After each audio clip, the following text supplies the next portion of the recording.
Okay, so you want to do certain things. You want to be you want to follow the religion as much as you can. But you might have parents, elders, extra influences in your community, in your family, in your circle that are preventing you from following the religion as correctly and as appropriately as you want to follow.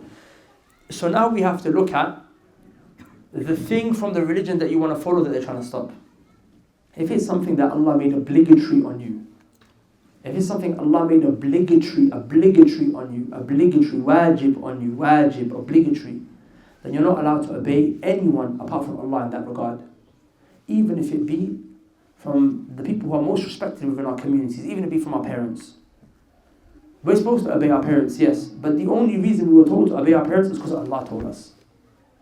So now, if our parents tell us to disobey Allah, within the specific thing they're telling us to disobey Allah in, we're not allowed to obey them in that regard. If your parents tell you don't grow a beard, you have to grow a beard because the Prophet commanded you, let your beard grow. If your parents tell you don't wear your jilbab, you have to wear your jilbab because Allah commanded you in the Quran to wear jilbab. Does that make sense? So now, but what about things that are not obligatory? Things that are permissible. Things that are permissible. For example, permissible for you to have a big wedding. It can become haram. It can become haram if you start to be excessive in spending. But I don't want to go into the concept of excessive spending. Because, it's going to become a long discussion. But the point is, you can have a big wedding as long as you don't go into extremes and as long as you don't do anything haram. So let them do it, man. If you can see such a big issue for them, they want to spend that money, it's up to them. It's not an issue of halal and haram anymore. It's an issue of just better and what's better and what's fadil and mafdul. What's better and what's, bit better. Does that make sense? But now, if, again, using the wedding scenario, if your parents want you to have a wedding in which there's music and free mix, hold your ground. Hold your ground. Don't let it happen. It's not allowed. It's haram. How can you let that happen? And, in that situation, I'm telling you, if you're sincere for the sake of Allah and you really want to do things in a halal way, an appropriate way, I promise you, your family might be difficult with it at the beginning, but eventually they will turn around and they will agree to what you're saying, inshallah. Because Allah will change it in their hearts. How many brothers do we know in that situation where people wanted all sorts of madnesses at weddings, but they hold their ground, they said, listen, I'm sorry, I love you, I respect you so much, mum, dad, auntie, uncle, whoever it might be, but I have to obey Allah. I'll do anything you want me to do. Tell me to run and jog all the way to China, I'll do it for you.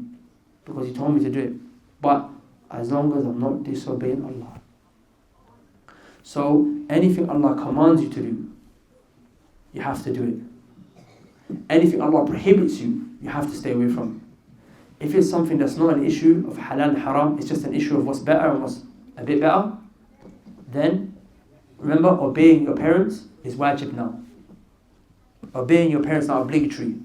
I might just want to have a little wedding in a corner, but my mum, my dad might want to hire a whole venue. And it's not israf, it's not excessive. Now, my preference goes out the window because my preference is better. But obeying my parents now is obligatory.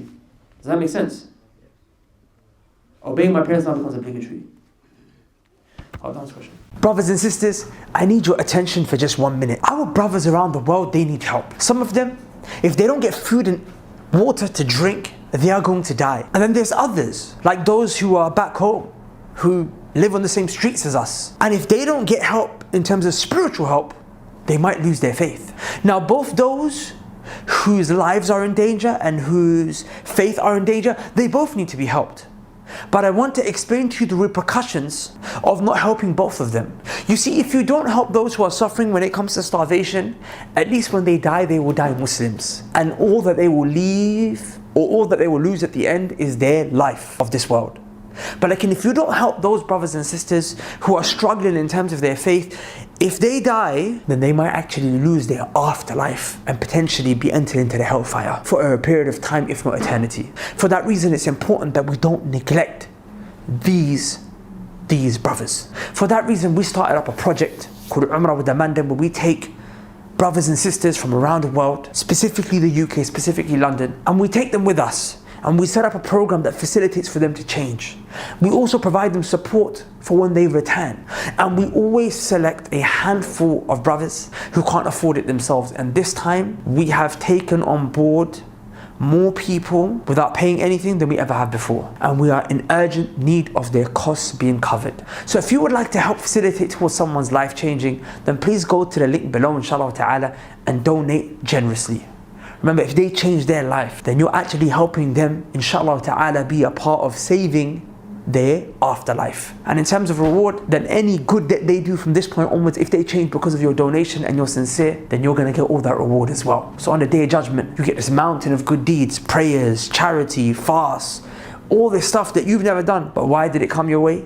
Because you facilitated with Allah's permission for someone to make change. And then when he changed, he or she did all of these things. And now that reward is all on your scales on a day of judgment. So please, brothers and sisters, be as generous as you can. Go to the link below, donate like crazy. Barakallahu feek. Assalamu alaikum wa rahmatullahi wa barakatuhu.